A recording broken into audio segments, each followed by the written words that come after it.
A Lília é graduada em Letras, especialista em Gestão da Comunicação Organizacional e Relações Públicas pela ECA USP, mais uma colega minha de pós-graduação. Nós somos também grandes amigas aí há quase 20 anos. Eu acompanho a trajetória incrível dessas mulheres empoderadíssimas, né? E ela também possui MBA, né, pela Aberge, ESSEC e pela Concordia University, pelo Canadá. Ela possui certificação internacional em Employer Brand Leadership pela EBI e formação em coaching pelo ICI, que é o Integrated Coaching Institute. Com mais de 20 anos de experiência profissional, a Lilian atuou na gerência de comunicação e marketing do grupo CIA de Talentos, da Atma Mídia Digital e da Mattel Brasil. Foi consultora de comunicação, cultura e marca empregadora da Ideia Fix Pesquisa e Inteligência Corporativa. Atualmente, ela é gerente de comunicação na Unilever Brasil, além de ser professora de comunicação e marca empreendedora na ESPM e na Aberge, em São Paulo. Para quem não sabe, a Aberge é a Associação Brasileira de Jornalismo Empresarial, que tem cursos incríveis aí, né, com o departamento de comunicação das grandes empresas nacionais. Unilever é uma delas, né? Lilian, não vou nem me estender mais. Muito obrigada. A palavra é sua, querida.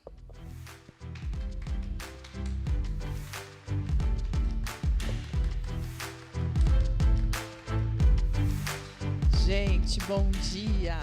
Muito obrigada, Alina, mais uma vez pelo convite. Esse convite é muito especial porque traz muitas lembranças boas dos bancos de escola, e aqui estamos nós do outro lado, só por hoje, né? Vamos lá. Aqui está a nossa apresentação. Vou pedir para o Gui, por favor, passar. Vou passar essas apresentações todas, porque fiquei até com vergonha de tudo que a Alina já falou. Vamos lá, pode passar, Gui. O que a gente vai falar hoje, gente? Employer Branding. O que é isso, né? Mais um nome em inglês, mais um nome difícil, que de difícil tem pouca coisa. Acho que as coisas precisam ser mais simples para elas funcionarem no nosso dia a dia, né? Gostei muito da fala da Renata, porque ela desconstruiu muito outra sigla importada, né? O ESG. Também desconstruiu um pouco e mostrou que tem uma complexidade, sim, em a gente fazer todas essas transformações, mas tem um quê de simplicidade, de a gente resgatar o amor e o respeito ao nosso planeta, às pessoas, e é um pouco dessa minha proposta aqui para vocês hoje, com esse tema de marca empregadora e público interno. Como é que a gente conecta as nossas pessoas a essa agenda de sustentabilidade ambiental, social e de governança corporativa, né? Pode passar aqui, por favor. Então, o que é essa marca empregadora, gente? O que é o Employer Brand? É a reputação da empresa, é a imagem da empresa para diferentes públicos. Não é só para os nossos funcionários, não é só para potenciais candidatos, é para todo o mercado. Então, o que as pessoas pensam, o que elas sentem com relação à minha marca como lugar para se trabalhar? Quem aqui já teve alguma situação familiar de uma pessoa que recebeu uma proposta de uma empresa e recusou esse trabalho? Alguém? Pois é, isso é marca empregadora. Tem um nome chique, mas é isso, gente. As pessoas estão, sim, por mais desafiador que seja o nosso contexto econômico, as pessoas estão, sim, se recusando a trabalhar em determinados lugares, porque essa reputação, essa imagem, ela fala muito mais que 1000 palavras. Então, a gente, às vezes, recebe até propostas robustas, propostas muito interessantes de trabalho. Mas o que separava, né, o interno do externo, e eu já estou dando um spoiler aqui da apresentação, o que separava o que acontecia nos muros da empresa e o que as pessoas sabem do lado de fora, essa separação deixou de existir. E é sobre isso que a gente vai falar hoje também. Pode passar, Gui, por favor. Aqui tem um exemplo, está um pouquinho difícil de enxergar, mas ele explica o que é marca empregadora. Gente, marca empregadora é o contorno que se dá para o que a nossa cultura prega no dia a dia, o que acontece dentro das organizações. Então, eu tenho a minha cultura, eu tenho outra sigla importada, que é o EVP, que nada mais é do que a proposta de valor da minha empresa para o meu colaborador. O que essa experiência com a empresa oferece para mim como profissional? O que essa empresa tem de diferente? Por que eu fico nela? Por que eu não troco essa proposta por outra? Então, isso é o que a empresa oferece, é o EVP, que a gente também costuma falar. A minha cultura, a minha proposta de valor, e o que dá contorno para tudo isso é a marca empregadora. Então, não existe marca empregadora desconectada da nossa cultura. Para simplificar um pouco, é isso. Pode passar, Gui, por favor. Como é que a gente sabe como é que uma empresa é de verdade do lado de dentro? É pela voz e pelo exemplo da liderança, gente. É muito mais do que está escrito na parede, no quadro bonito de missão. É muito mais do que está escrito nos nossos processos seletivos, aquilo que a gente tenta vender quando a gente faz uma campanha de recrutamento. É o que, de fato, acontece. É porque as pessoas são promovidas, é como elas são promovidas, é como se dá a relação de mérito, é como as pessoas são respeitadas dentro das empresas. Isso é marca empregadora. Pode passar, Gui, por favor. E quando a gente fala de comunicação de marca empregadora, eu vou compartilhar o material para vocês para ficar mais fácil de visualizar também. A gente está falando dessa comunicação coerente com o que, de fato, é praticado na empresa por todo o ciclo de vida do colaborador. O que é isso? É desde antes dele se tornar um colaborador, é no momento em que ele está procurando emprego, é no momento que ele está nas redes sociais, ele se depara com uma comunicação da empresa, é no momento que ele entra, é no dia 1. Como é que é a experiência do dia 1 das pessoas que trabalham com vocês? Essa experiência é bem cuidada? Isso é a experiência de marca empregadora. E por aí vai, até o momento em que ele sai da empresa.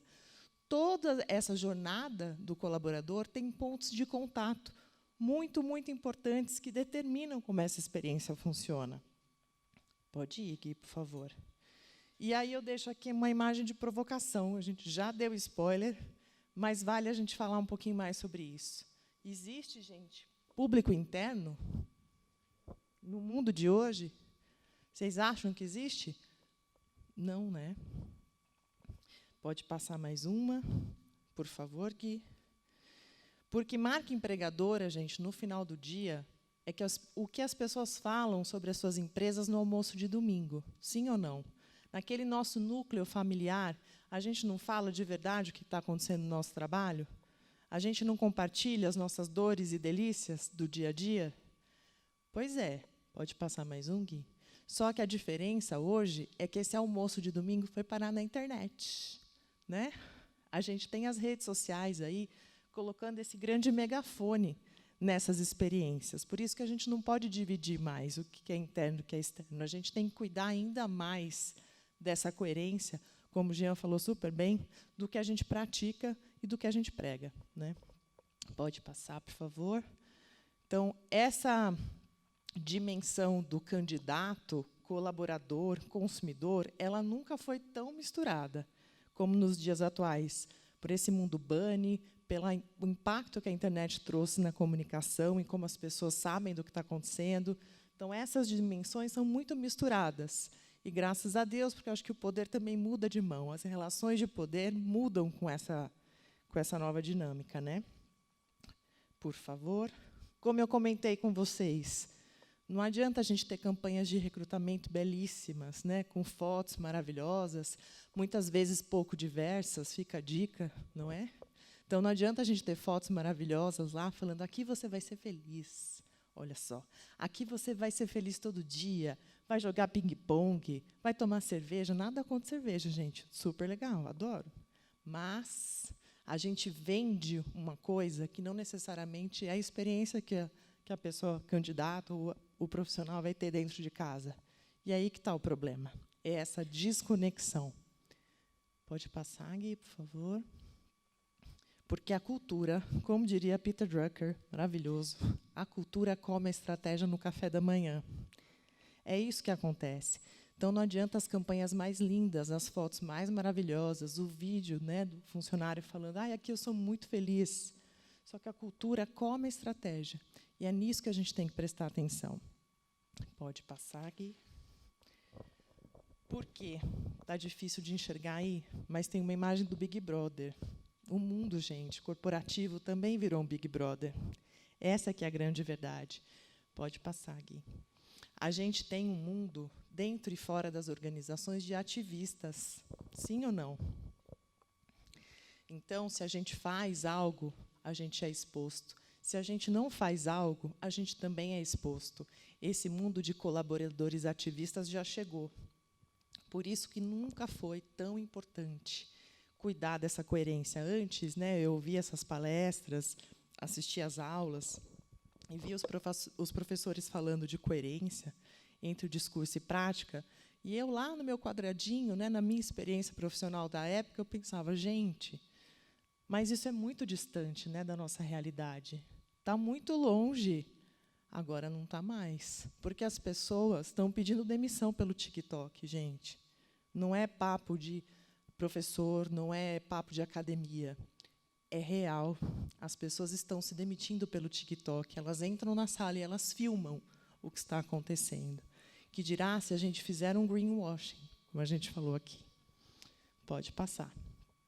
Então, quando a gente olha, essa é uma pesquisa da Companhia de Talentos, que fala com jovens do Brasil inteiro, quando eles foram perguntados sobre o que eles esperam da relação de trabalho, isso mudou muito também nos últimos anos, o que eles disseram? Que eles querem propósito, impacto ambiental positivo, impacto social positivo, bem-estar, diversidade e inclusão, uma série de coisas aqui. Está fácil? Acho que não, né? Mas, de qualquer forma, a gente precisa olhar para cá como uma bússola orientadora, porque é isso que as novas gerações, principalmente, a gente também, mas as novas gerações, elas não só esperam, como elas cobram, como elas vão para o TikTok contar. Por isso, a conexão com o tema ESG. Pode ir, por favor. Aqui tem 2 exemplos de artigos desses ativistas, né? Um é um artigo da Nestlé, de funcionários da Nestlé que pediram demissão por conta de a Nestlé continuar vendendo produtos para a Rússia. Aconteceu isso com várias empresas, aqui é só um exemplo. Eles ativamente falando do seu pedido de demissão. Esse outro exemplo aqui é de uma profissional, de uma executiva, que estava sendo cotada para ser presidente da Levi's. E ela começou a tuitar sobre o fechamento das escolas na pandemia. O que aconteceu? Acho que ela não é mais a CEO. Então, esse ativismo tem impactos para todos os lados. Por isso que a gente precisa cuidar muito dessas relações e da coerência. O que mais que eu trouxe para vocês? Outro spoiler que eu já tinha dado, da geração Z pedindo demissão pelo TikTok. E aí uma pergunta. Nós estamos prontos, gente, para lidar com isso tudo, pensando em funcionários, em público interno? Não? Deveríamos, né? Mas não é simples. Então, aqui é uma provocação para a gente refletir sobre as nossas ações. E o quanto que a gente está pronto para falar, somos uma empresa super conectada com o ESG. Somos mesmo, Brasil? Acho que ainda não, e está tudo bem, vamos começar. Vamos chamar os funcionários para essa jornada com a gente. Não é só sobre comunicação, é sobre ação, né? Pode passar, Gui. Dei aqui também outro spoiler, a gente vive tempos muito turbulentos, como os meus colegas também já disseram. A gente vive tempos de fake news, a gente vive tempos polarizados, a época do cancelamento chegou e está demorando para ir embora, né, gente? Tudo é cancelamento agora. Ninguém erra mais, só o outro. Apontar o dedo nunca foi tão fácil, né? Pois é. Pode ir, Gui, por favor. Por isso tudo, gente, ESG é fundamental. A gente já viu isso aqui e a gente lê muito sobre. Mas o tal do walk the talk, como se dizem aí na literatura, esse alinhamento entre o que a gente fala e o que a gente pratica é mais fundamental e é anterior, né, a tudo isso. Tem dado de pesquisa aqui para vocês, da pesquisa do Instituto Locomotiva, que fala o seguinte. Estou com falta de ar, gente, espera aí. Pronto. Esse Instituto Locomotiva, do Renato Meirelles, ele pesquisa muitas coisas interessantíssimas e entre classes sociais diferentes, e esse estudo fala o seguinte, ele foi investigar o que as pessoas pensam sobre as ações de diversidade das empresas. O que elas estão fazendo? O que elas estão falando sobre?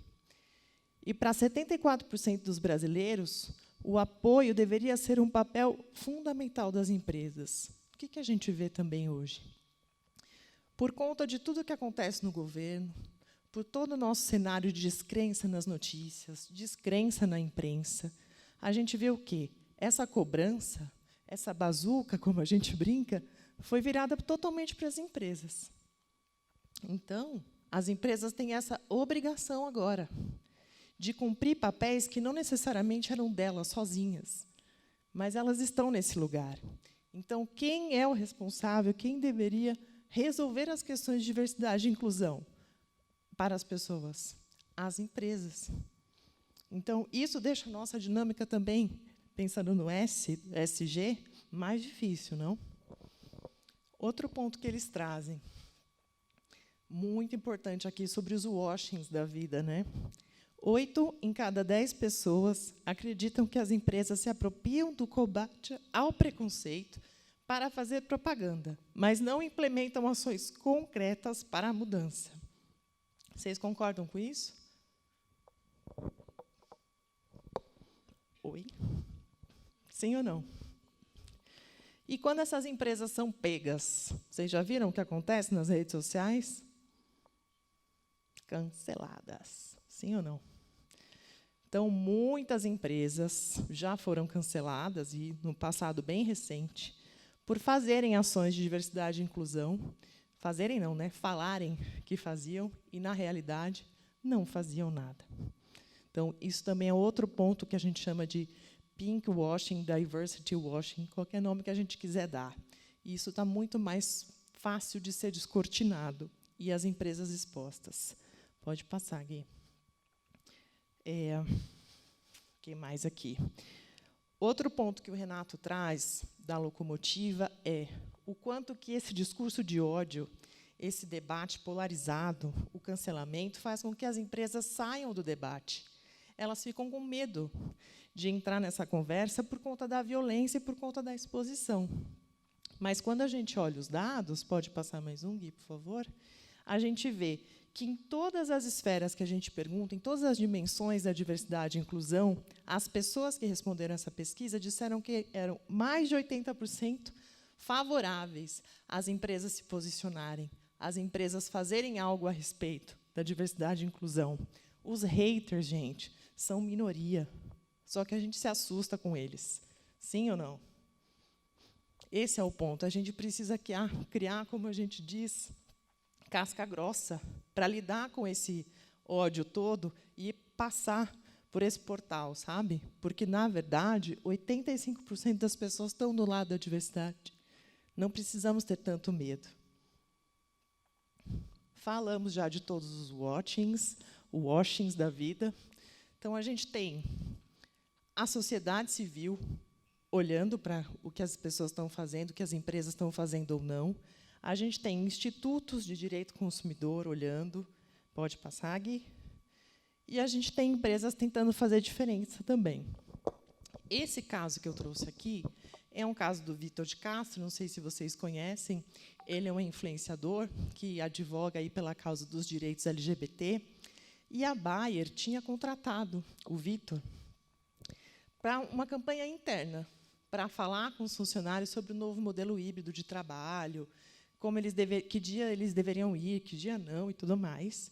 E a campanha foi um sucesso internamente, apoiada pelos grupos de afinidade, só que, nas redes sociais, Brasil, o bicho pegou. Eles receberam muito ódio, muito ódio. Cobraram da empresa um posicionamento de cancelamento do Vitor. E aí, o que aconteceu? Os funcionários foram para cima. Procuraram a diretoria e falaram, e aí, vocês não vão defender? Eu sou grupo de afinidade dos direitos LGBT. Vocês vão ficar quietos? Eles estão atacando a empresa e atacando os nossos direitos. Vocês não falam que é verdade aqui dentro? E lá fora? Como é que é? E a empresa rapidamente se posicionou, porque os funcionários são ativistas dentro ou fora de casa. Eles cobram, a gente não fala que a gente é diverso, que a gente respeita? Mostra isso para mim, então. É isso que eles fizeram. E a Bayer saiu muito bem, se posicionou muitíssimo bem. Vou ler aqui para vocês, que está um pouquinho difícil de ver, né? Inclusão e diversidade são valores inegociáveis para a Bayer e permeiam todas as nossas estratégias e a nossa cultura. Respeitamos as opiniões diversas, mas não vamos aceitar preconceito e, portanto, qualquer comentário que fira as políticas de uso da plataforma será apagado. Então, eles foram super bem vistos depois desse posicionamento, muito, muito aplaudidos, e o engajamento interno só subiu. Esse é um exemplo que eu gosto muito de dar. Outros exemplos de washings que a gente pode ver, né? Os sanduíches polêmicos, não sei se vocês viram, o Mac picanha, que não era de picanha, e o Burger King, que não era de costela. Isso gerou grandes problemas para as marcas, fora e dentro das organizações. Pode passar também, Gui. Outro dado que eu trago para vocês, do barômetro da confiança da Edelman, é esse aqui. Todos os stakeholders, todos os públicos, cobram responsabilidade das empresas hoje em dia. Por quê?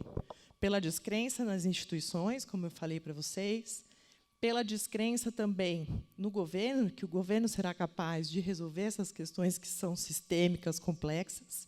Então, para onde eu aponto a minha bazuca, né? Brincando um pouco com isso? Eu aponto essa cobrança para as empresas agora, que já têm o seu papel na sociedade. As empresas já são um agente importantíssimo, mas não é o único. Então, essa cobrança, de fato, ficou maior. Pode passar, Gui. Então, existe um ciclo que a gente chama, que é um ciclo virtuoso, que a gente precisa investir tempo e atenção. Como é que as empresas vão ajudar nesse processo de estabilidade da sociedade? Então, a gente tem o governo com o seu papel, as empresas com o seu papel, a mídia e as ONGs. Todo mundo precisa rodar nesse mesmo ritmo, nessa mesma dança, para entregar aquilo que a sociedade precisa. Então, essa cobrança vem para o lado das empresas com muito mais força, como eu comentei com vocês. E elas precisam mostrar o quê? Avanços tangíveis.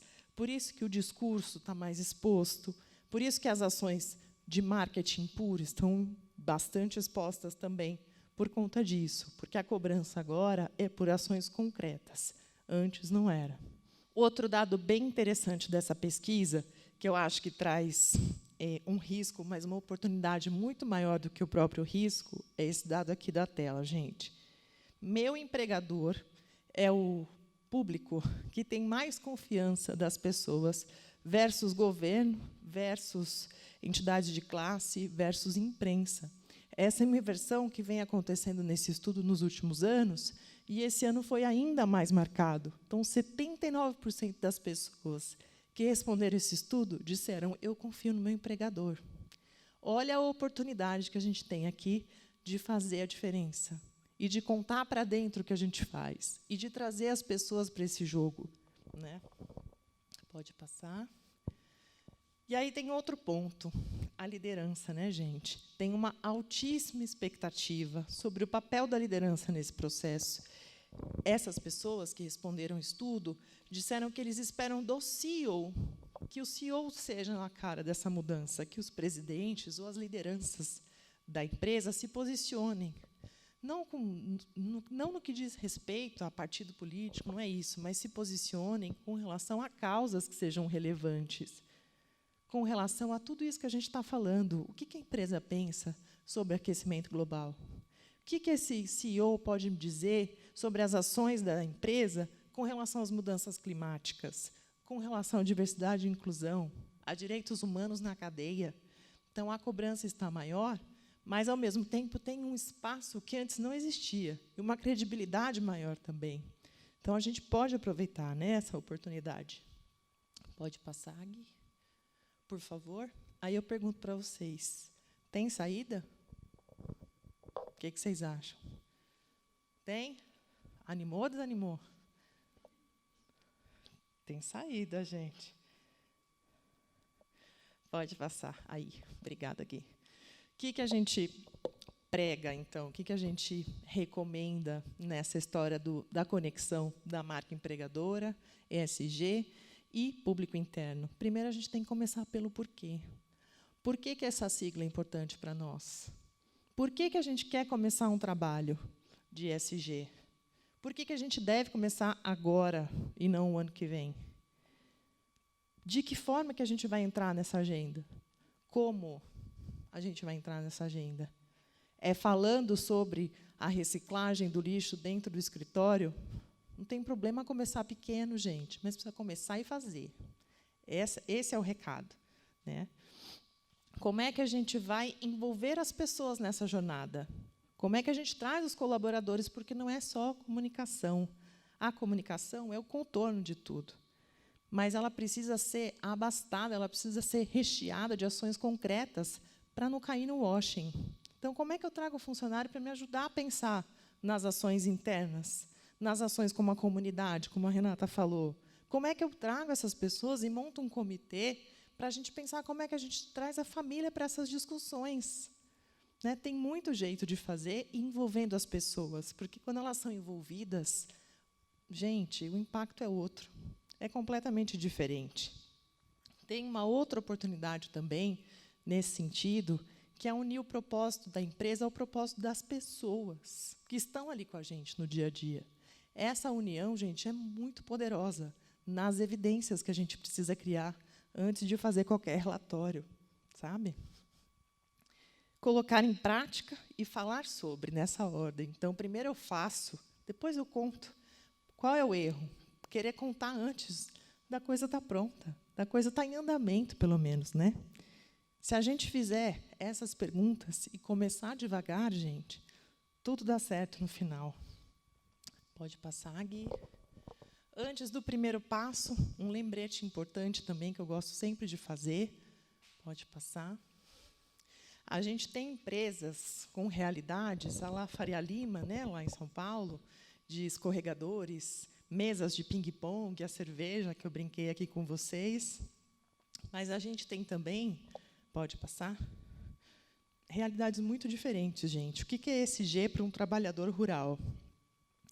O que é ESG para alguém que está no prédio lá, espelhado, na Faria Lima, e para quem está esperando receber o salário em dia? Só isso.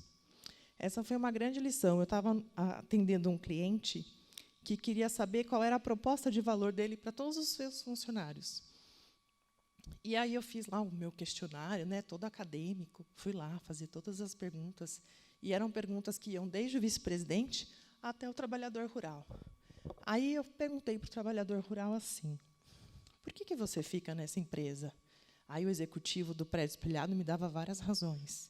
E ele falou: moça, porque é a primeira vez que eu recebo meu trabalho em dia, meu salário em dia. Não tem lugar melhor para se trabalhar do que aquele que você recebe o seu salário em dia. Então, muitas vezes, nos academicismos, né, nas tidas modas aí das empresas, eu preciso fazer ESG porque está todo mundo falando sobre. Calma, você precisa mesmo, porque não vai ter planeta para os nossos filhos. Mas vamos começar pelo porquê. Essa é a pergunta. E para quem? De que forma a gente envolve as pessoas, e todas as pessoas? Né? Pode passar mais um. Porque a gente tem Brasis muito diferentes, e a gente precisa incluir e não excluir as pessoas nessa agenda ESG. Pode passar, Gui. E ESG bom, ESG para todas as pessoas. Esse é o meu recado, gente. Espero que tenha feito sentido para vocês. Muito obrigada.